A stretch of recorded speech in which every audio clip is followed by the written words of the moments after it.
உங்களைப் பற்றி மற்றவர்கள் என்ன நினைப்பார்கள் என்ற கவலை, உங்கள் வேலை எப்படி போகிறது என்ற எண்ணம், மேல் முதுகில் வலிக்கிறது என்ற சிக்கல், மற்றவர்கள் என்ன நினைப்பார்கள், அவர்கள் என்ன செய்திருப்பார்கள், அவர்கள் எவ்வளவு வளர்ச்சி பெற்றிருக்கிறார்கள், நீங்கள் மிக சிறியவனோ மிக வயதானவனோ பணமில்லாதவனோ, உங்களை யாரும் நேசிக்கவில்லையா, யாரும் பராமரிக்கவில்லையா? ஆம், உண்மையில் யாரும் இல்லை. ஏனெனில் இந்த வாழ்க்கையில் நீங்கள் தனியாக வந்தீர்கள். ஒரு நாள் நீங்கள் தனியாகவே போவீர்கள். இந்த பயணத்தில் யாரையும் அழைத்துச் செல்ல முடியாது. ஆனால் நீங்கள் தொடர்ந்து கவலைப்படுகிறீர்கள். முதுகெலும்பு வெளுமனே கவலைப்படுவதில் எரிந்து கொண்டிருக்கிறது. நேரம் ஒரு விசித்திரமான அனுபவம். நீங்கள் கவலைப்படுவதற்கிடையில் ஒரு நாள் உங்கள் காலம் முடிந்துவிடும். அப்போதுதான் நீங்கள் உங்களுக்கே கேட்பீர்கள், ஏன் இவ்வளவு கவலைப்பட்டேன்? இப்போது உங்கள் கண் முன்னால் தொலைக்காட்சி வரும். பணக்காரர்கள், அழகானவர்கள், மிகச் சிறந்தவர்கள் போல பாவனை செய்பவர்கள். அவர்கள் உண்மையில் உங்களை விடச் சிறந்தவர்கள் அல்ல. நாம் எல்லோரும் ஒரே உயிர்கள். இப்போது போன்று யுத்தம், பேரழிவுகள், கொடூரமான நிகழ்வுகள், இவை அனைத்தும் உங்கள் கைபேசியிலேயே உங்களை தாக்குகின்றன. காலை எழுந்தவுடன் முதல் செய்தி உலகின் வேதனைகள். சமூக ஊடகம் மற்றவர்கள் சந்தோஷமாகவும் வெற்றிகரமாகவும் இருப்பதை உங்களுக்கு நம்ப வைக்கிறது. நீங்கள் மட்டும் பின் தவிக்கிறீர்கள் என்று ஒரு உணர்வு உண்டாகிறது. ஆனால் உண்மை என்ன? நீங்கள் இழப்பது ஒன்றே ஒன்று: நேரம். நீங்கள் கவலைப்படும் ஒவ்வொரு வினாடி, நிமிடம், மணி, நாள், வருடம், இவை எல்லாம் மீண்டும் வராதவை.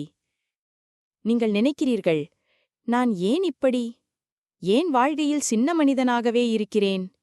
இல்லை, நீங்கள் முக்கியமானவன்தான். உலகத்திலுள்ள ஒவ்வொருவருக்குமே நீங்கள் சமமானவன்தான்.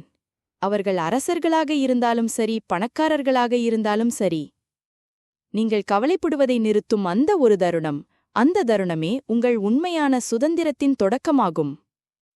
மீண்டும் உங்களின் மனிதநேயத்தை நினைவூட்டுங்கள். நீங்கள் வாழ்வதற்காக வந்திருக்கிறீர்கள், பயப்படுவதற்காக அல்ல. நீங்கள் யாரும் இல்லாத இடத்திலிருந்து வந்திருக்கிறீர்கள். அதனால் உங்களுக்கு எல்லாமே சாத்தியமே. மன அழுத்தம், கோபம், வெறுப்பு, கவலை, இவையெல்லாம் வெறுமை நேரத்தை சாப்பிடும் நச்சுக்கள். துன்பத்தை வெல்லப் போராடி வென்ற முடியாது. வென்றவனை யாரும் எதிர்த்து போராடுவதில்லை. மாற்றங்களை உலகத்தில் செய்ய நினைக்கிறீர்களா? முதலில் உங்களை உள்ளிருந்து மாற்றுங்கள். உங்கள் எதிரி யாரும் இல்லை, நீங்கள் தவிர. நீங்கள் சோகத்தை பிடித்துக் கொள்கிறீர்கள், பயத்தை பூட்டி வைக்கிறீர்கள். அதுவே உங்கள் வாழ்க்கையை நாசமாக்கும். அதற்கு காரணம் யாருமில்லை, நீங்கள்தான். புன்னகையை மறந்துவிட்டீர்களா? அதை மீண்டும் பழகுங்கள். இனிமேல் காலை எழும்போது உங்கள் முகத்தில் புன்னகை இருக்கட்டும். பிறரிடம் சந்தோஷமாக பேசுங்கள். ஏனெனில் உங்கள் உணர்வுகள் ஒரு கண்ணாடி போல். நீங்கள் என்ன தருகிறீர்களோ அதையே நீங்கள் பெறுவீர்கள். நீங்கள் பயப்படுகிறீர்களா? அதை விடுங்கள். ஏனெனில் அந்த பயம் உண்மையில்லை. பயம் என்பது பயத்திற்கே பயப்படுவதுதான். சோகம் என்பது கடந்த காலத்தின் சுமை. கவலை என்பது வரவிருக்கும் காலத்தின் பிம்பம். இவை இரண்டும் இப்போது இல்லை. அதனால் இவை எல்லாம் மாயைதான்.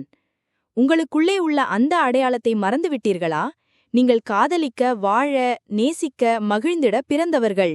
உங்களை நேசியுங்கள். உலகம் உங்களை நேசிக்கும். உங்களுக்கு பசிக்கும்போது நிறைவாக உணருங்கள். நீங்கள் வெறுப்புக்குள் மூழ்கும்போது அன்பை புகட்டுங்கள். உங்கள் வீழ்ந்தால் மீண்டும் எழுங்கள். ஒருமுறை கூட முயற்சி செய்க. இருட்டான தருணங்கள் வந்துவிட்டன என்றால் அது உங்கள் வெற்றிக்கு நீங்கள் மிக அருகில் வந்துள்ளீர்கள் என்பதற்கான சின்னம். உங்கள் சவால்கள் உங்கள் வெற்றியின் சுவையை மேலும் இனிமையாக்கும். வாழ்க்கை என்பது ஒரு கடல், நீங்கள் ஒரு துளி. ஆனால் அந்த துளிக்குள் முழு கடலும் இருக்கிறது. நீங்கள் இங்கே இருப்பது நீங்கள் பயமில்லாதவர் என்பதை நிரூபிக்கிறது. பயமில்லை, கவலையில்லை. உங்களை சோதிக்கத் தொடங்கும் அந்த நேரம் தாங்க முடியாததாய் தோன்றும். ஆனால் அதை நீங்கள் கடக்க முடியும். வாழ்க்கையை உரிமையுடன் கொண்டாடுங்கள். கனவு காணுங்கள், நம்புங்கள், சாதியுங்கள். மேலும் இதுபோல வீடியோஸ்க்கு எங்கள் சேனலை மறக்காமல் சப்ஸ்கிரைப் செய்யுங்கள். உங்கள் ஆதரவு எங்களுக்கு மிக முக்கியம்.